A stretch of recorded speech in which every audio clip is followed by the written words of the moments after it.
Pessoal, eu vou dar algumas dicas para vocês a respeito de desfraude. Vocês sempre me ouvem dizendo que todo procedimento que vai ser implementado, ele precisa fazer parte de um plano maior, né? Então é claro que não adianta você pegar essas dicas que eu vou falar aqui e tentar fazer isso descontextualizado do resto da intervenção do seu filho. Mas é que tem algumas coisas que elas são muito básicas e que se você realmente não tiver acesso a essas informações, você vai ter enorme dificuldade para desfraudar a sua criança. Essas dicas que eu vou dar para vocês, se vocês entrarem no meu site, eu vou colocar aqui embaixo o site. Elas estão todas lá. Elas estão no item que chama as 14 dicas sobre desfraude. Então, eu vou ler aqui algumas para vocês para que a gente possa discutir e vocês vão ver que são informações muito simples, mas que às vezes você não tem essas informações. E às vezes, embora elas sejam muito elementares, elas podem não ter passado pela sua cabeça, né? Então, a dica 1 diz assim, ó, a dica mais básica de todas: não tente desfraudar o seu bebê antes que ele tenha maturidade para isso. Então, o que significa isso, né?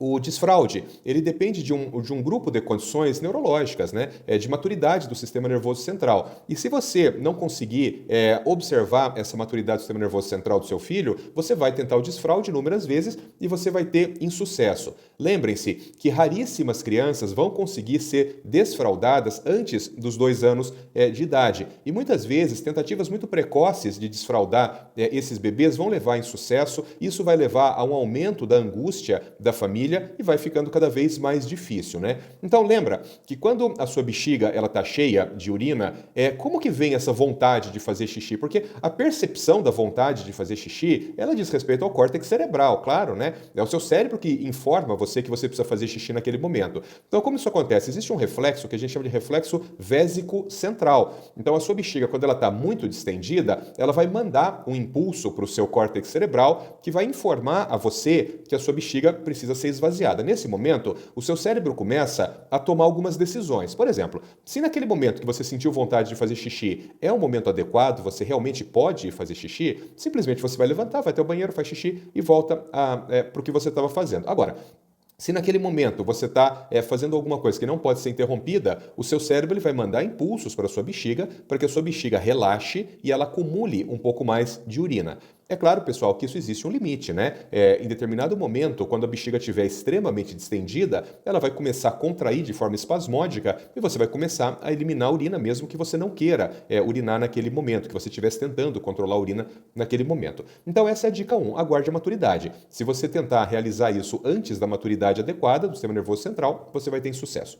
A dica 2 diz assim, ó, tenha certeza que o bebê não apresenta nenhuma doença que possa estar dificultando o desfraude. Claro, se a criança tem, por exemplo, uma infecção urinária e ela tem perda espontânea de urina, vai dificultar o desfraude. Se esse bebê tem alguma alteração como diabetes, por exemplo, vai dificultar o desfraude. Ou se ele tem uma malformação anatômica, uma válvula de uretra, alguma coisa, tudo isso pode dificultar o desfraude. Ou se ele tem uma alteração vesical, ele tem uma bexiga instável, ou ele tem uma malformação vesical com bexiga pequena, tudo isso pode dificultar o desfraude. Então, se esse processo estiver muito laborioso, muito fora do que é o esperado, lembre-se de fazer uma adequada investigação para que você possa ter certeza de que não há nenhuma alteração anatômica. A dica 3, ela diz assim, ó, como nós já sabemos, crianças aprendem por imitação. Aqui na página a gente já descreveu isso muitas vezes, né? Todo o comportamento humano, basicamente, ele é aprendido por fenômenos de cópia e imitação. E com a micção não é diferente. Então a minha dica 3 é assim, permita que seu filho observe as pessoas no banheiro. Então, se ele tem um irmão mais velho, quando o irmão mais velho vai fazer xixi, deixa que o seu neném observe o irmão mais velho fazendo xixi. Quando o irmão vai fazer cocô, deixa que ele observe o irmão fazendo cocô, porque isso vai tornando o processo do desfraude cada vez mais natural para essa criança. Uma outra coisa aqui na dica também, na dica 4 quando você for fazer a transição da fralda para o banheiro, tente não utilizar o penico, e sim o vaso sanitário com assento redutor. Por quê? Vocês sabem, principalmente quando a gente fala de crianças no transtorno do espectro do autismo e crianças com deficiência intelectual também, que uma das grandes dificuldades que essas crianças podem ter é o fenômeno de generalização, né? Quer dizer, então, você ensina alguma coisa esperando que aquela habilidade adquirida ela vá ser utilizada em todos os ambientes, mas às vezes isso não acontece. Então, quando você ensina um neném a usar o pinico, o que você está esperando? Não que ele fique usando o pinico o resto da vida, né? Você está esperando que durante um tempo ele use o pinico e depois ele generalize esse comportamento, começando a usar o vaso sanitário e começando a usar o vaso sanitário na casa de qualquer pessoa. Então, veja, coceira o nariz. Então, veja, é muito mais razoável que em vez de você utilizar o pinico, você já comece utilizando propriamente o vaso sanitário, porque isso pode encurtar o seu trabalho, né? Então, isso é uma dica muito boa, porque ainda é muito comum que as pessoas utilizem o pinico. Uma outra questão é que, às vezes, a criança começa a utilizar o pinico e ela fica durante muitos meses utilizando o pinico. O que você precisa compreender também? Que se você for num restaurante, por exemplo, no restaurante não tem pinico, tem vaso sanitário. Então, você acaba tendo um fator limitante com isso, né? Porque você acabou tendo que levar o pinico para os locais onde você vai, ou você acaba tendo que limitar as saídas dessa criança, ou colocar fralda, por exemplo, quando você vai sair, o que acaba atrasando muito o desfraude. A dica número 5 é assim, ó, além do assento do vaso redutor, né? Então, quer dizer, é claro que uma criança pequena, se ela for sentar num vaso normal, ela vai cair ali dentro. Então, você precisa colocar um redutor de tampa, um redutor de vaso. É fundamental que haja também, pessoal, um apoio para os pezinhos. Por quê? Porque se a criança sentar no vaso com o redutor e ficar com as perninhas penduradas, isso tira muito o equilíbrio da criança e dificulta muito a evacuação. Uma outra questão é que se as coxinhas dela ficarem muito apoiadas para baixo, isso acaba mudando um pouco o trajeto do reto da criança, daquela porção que vem logo antes do ânus ali. E isso acaba também dificultando a evacuação. Então, além de você usar o assento redutor, você também precisa utilizar um apoio para os pezinhos, né? A dica número 6 que eu coloquei aqui é assim, ó, se possível, tente o desfraude no verão ou na primavera. Por quê? Isso não é essencial, mas é de bom tom. Por quê? Porque no inverno, o que acontece? No inverno, como é muito frio, a gente acaba perdendo menos líquido pela transpiração da pele, a gente soa menos. Isso faz com que a sua bexiga ela fique mais cheia, muitas vezes ao dia. E se você não tem um adequado controle miccional, vai ser muito mais fácil de você ter escape urinário, tanto acordado como dormindo. É por isso que os antigos diziam, desfraude é só no verão. Então não é uma lei, mas é uma boa ideia se você conseguir fazer dessa forma. A dica 7 que eu coloquei aqui é assim, ó, retire primeiro a fralda do dia, quando este comportamento estiver bem estabelecido, retire a fralda da noite, né? Retirar a fralda do dia e da noite simultaneamente pode acelerar o processo e trazer muitos incômodos e acaba levando a frustrações que são totalmente desnecessárias. Então, normalmente, quando a criança tem as habilidades pré-requisito para o desfraude, então aquela criança que ela já tem um bom equilíbrio, aquela criança que já consegue dar sinais de que precisa ir no banheiro, ou através da oralidade ou através de gestos, ou seja, ela tem as habilidades pré-requisito para ser desfraudada, normalmente você faz o desfraude do dia. Em poucos dias, às vezes poucas semanas depois, você já consegue fazer o desfraude da noite. Mas iniciar desfraude diurno e noturno simultaneamente pode trazer um problema bem maior para você. A dica 8 que eu coloquei lá no site. Para as crianças que têm medo ou receio de entrar no banheiro, deixe que elas fiquem do lado de fora somente, observando o que acontece lá dentro. Então, quando você entra no banheiro para fazer xixi, deixe que a criança fique de fora olhando. Quando você entra no banheiro para escovar os dentes, deixe que ela fique de fora olhando. Se você precisar começar o desfraude de uma forma muito lenta e só que ela observe você evacuando no banheiro, não tem problema absolutamente nenhum. Ela pode passar dias, às vezes semanas, só do lado de fora do banheiro, observando o que está acontecendo lá dentro. Por quê? Porque lentamente ela vai percebendo que esse comportamento é um comportamento totalmente natural e isso vai passando a fazer parte da rotina da criança.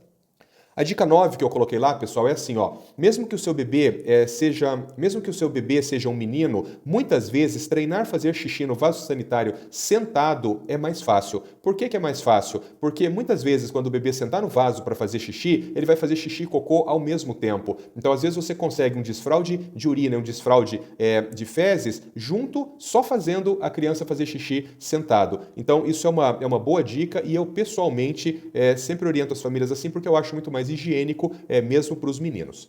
A dica 10, eu coloquei lá assim, ó. Sabemos que o comportamento ele é estabelecido por fenômenos de reforçamento, né? A gente já discutiu isso também muitas vezes aqui. O que mantém um comportamento são fenômenos de reforçamento. Assim, você precisa estar muito atenta. Por quê? Porque quando o seu bebê ele acertar o xixi e o cocô no vaso, você precisa de forma imediata, contingente, você precisa dar um reforço. Esse reforço pode ser um reforço social, você pode dar os parabéns, você pode fazer uma festa, dar um beijo no bebê, ou você pode oferecer alguma coisa naquele momento que ele goste muito, você pode oferecer um livrinho, você pode apresentar naquele momento o brinquedo para ele de maior preferência dele, mas é muito importante que, principalmente no começo do desfraude, todas as vezes que ele acertar o xixi e cocô no vaso, que você faça um reforçamento. A dica 11, eu coloco assim, Em casos mais complexos, nos quais a criança está realmente demorando para compreender o processo do desfraude, uma técnica bastante efetiva é levar a criança a cada 60 ou 120 minutos, a cada 1 ou 2 horas até o banheiro e deixá-la sentada no vaso por 3 minutos aproximadamente. Perceba, pessoal, que não importa se naqueles 3 minutos vai sair xixi, cocô ou não vai sair. Isso faz parte de um treino, porque em algum desses momentos, né, porque a cada 60, 120 minutos, você vai levar ela lá e vai deixá-la 3 minutos sentada, de 3 a 5 minutos, né? Em algum desses momentos, ela vai fazer xixi cocô. E quando ela fizer xixi cocô, porque ela já foi modelada anteriormente por isso, você vai oferecer um reforçamento. Então, quanto mais esse fenômeno ele for repetido, mais rápido vai ser o desfraude, né? Tem uma coisa que eu sempre digo também, que durante esse processo, vamos supor que você está fazendo isso, a cada 1 ou 2 horas você leva o neném no banheiro e deixa sentado de 3 a 5 minutos. Vai acontecer um momento em que você vai tirar o nenê do vaso e quando ele colocar os 2 pezinhos no chão, ele vai fazer xixi cocô no chão, ali. Não tem problema absolutamente nenhum, isso faz parte do processo de treinamento da criança. Nesse momento, você não pode repreendê-la, você não vai fazer absolutamente nada. Você vai simplesmente limpar o nenê, vestir a roupa e soltar ele para casa de novo. Por quê? Porque esse é um momento de treino. Nós precisamos entender que haverão acertos e haverão falhas. A dica número 12 que eu coloquei lá é assim, ó. Quando você perceber que a criança está pronta para o desfraude, uma boa ideia é levar essa criança até uma loja de roupas e comprar cuecas ou calcinhas, que sejam cuecas e calcinhas coloridas, com bichinhos que eles gostem, coisa e tal. Por quê? Porque ele vai se ver estimulado a utilizar essas roupas, mas para utilizar essas roupas, a gente tem que estar sem fralda. A dica 13 que eu coloco é assim, ó. Lembre-se que questões emocionais podem dificultar a retirada da fralda do nenê. Então, se o ambiente emocional em casa não estiver bom naquele momento, se a criança estiver passando por dificuldades emocionais, talvez esse não seja o momento mais prudente para retirar as fraldas. Então, você pode simplesmente postergar. Por quê? Porque não é sangria desatada. Então, se a criança não está bem agora, você posterga por mais 1, 2, 3 meses e aí então você tenta novamente.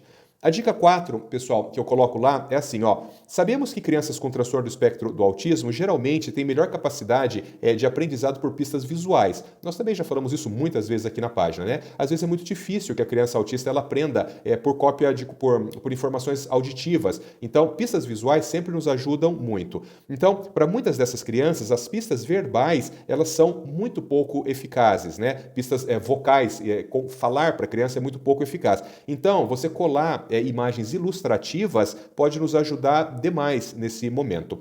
Eu vou dar uma última dica, pessoal, que essa você pode utilizar sempre com a sua criança quando você está tentando desfraude. Eu sempre dou esse exemplo do quindim, né? Quem assiste minhas aulas já deve ter me ouvido falar isso muitas vezes. Eu sempre digo assim, você pergunta para uma pessoa sobre um doce da infância dela, ela vai falar para você assim, puxa, havia um quindim que a minha avó fazia que eu nunca mais comi um quindim tão gostoso como aquele. Daí você pensa assim, puxa vida, mas quindim é quindim, né? Não tem quindim bom e quindim ruim, quindim é quindim, né? Por que aquele quindim ele era tão especial? Porque não era o quindim, né? Era o quindim na casa da avó, ali naquelas férias com os primos, e aí o seu cérebro, em determinado momento, ele vai passando a ser incapaz de separar se o prazer que você está sentindo era referente ao quindim ou se o prazer era referente ao ambiente que estava acontecendo ali, que era um ambiente muito especial para você. Então, pessoal, nós podemos utilizar isso a nosso favor quando a gente vai fazer o desfraude. Como que é uma boa ideia? Você imagine assim, uma criança, ela adora a Peppa, por exemplo, a Peppa Pig. Então, quando você coloca a criança sentada no vaso para fazer o treinamento de 3 a 5 minutos sentada, de forma imediata, você coloca o desenho para ela. Então você pôs ela sentada no vaso, você apresenta o celular com a Peppa Pig, 3 a 5 minutos. Tirou ela do vaso, imediatamente você tira o celular com a Peppa Pig. E aí daqui a 1 ou 2 horas você vai fazer a mesma coisa, você vai colocar o neném no vaso, apresenta a Peppa Pig. Desceu do vaso, imediatamente você tira a Peppa Pig. Por quê? Porque chegará um momento, isso vai 1, 2, 3 semanas assim, chegará um momento que o cérebro dessa criança, ele não consegue mais diferenciar se o prazer que ele sente naquele momento que ele está sentado no vaso vem de assistir a Peppa Pig, que nós sabemos que é muito reforçador para aquela criança, ou se vem de estar sentado no vaso fazendo xixi e cocô. E aí então, essa criança passa a ter prazer de sentar no vaso, simplesmente porque o cérebro dela é incapaz de diferenciar a origem desse prazer, sentar no vaso para fazer xixi e cocô ou assistir Peppa Pig. Eu sempre passo essa orientação, essa dica para as famílias, e o meu retorno das famílias com esse procedimento, ele é muito bom. Por quê? Porque é fácil de fazer e é muito efetivo na tentativa do desfraude. Pessoal, de novo, essas dicas que eu dei aqui para vocês, Elas estão no meu site, eu vou colocar aqui embaixo o site de novo, caso vocês queiram ler as dicas lá. Nesse site tem muitos outros textos também sobre neurologia, autismo, deficiência intelectual, neurociência, uma série de coisas. Espero que tenha sido produtivo, espero que tenha sido útil. Fiquem com Deus.